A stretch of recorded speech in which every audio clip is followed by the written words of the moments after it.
Gençliğimiz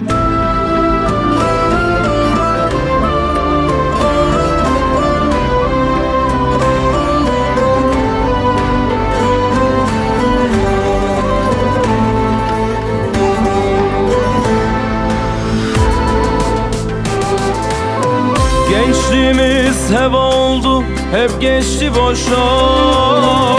Ömrümüz geçiyor, hep kara kışta.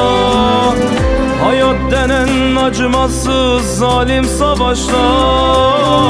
Yorulduk, yıprandık, kahrolduk usta. Sürgünlerde kaldık, adresimiz yok. Kalmışız dertlerle, dermanımız yok. Meleğin elinde tutsak kalmışız usta.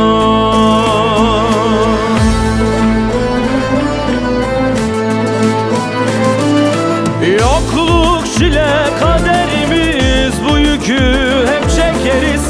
Kesildi nefesimiz, bu nasıl hayattır usta, usta, ah usta.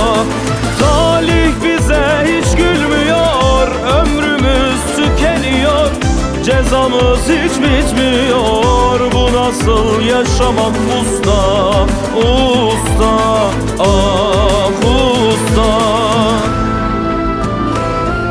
Yokluk çile kaderimiz, bu yükü hep biz çekeriz.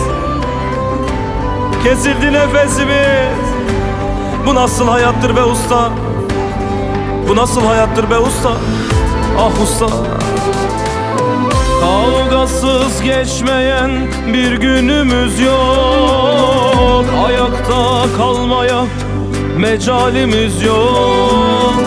Örünmüş etrafımız bin bir çileyle.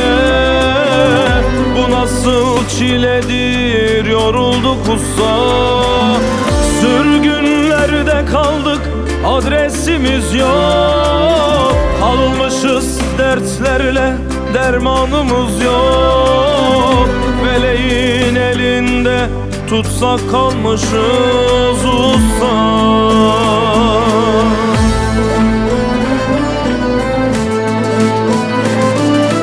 Yokluk çile kaderimiz, bu yükü hep çekeriz. Kesildi nefesimiz, bu nasıl hayattır usta, usta, ah usta. Talih bize hiç gülmüyor, ömrümüz tükeniyor. Cezamız hiç bitmiyor, bu nasıl yaşamak usta, usta, ah usta.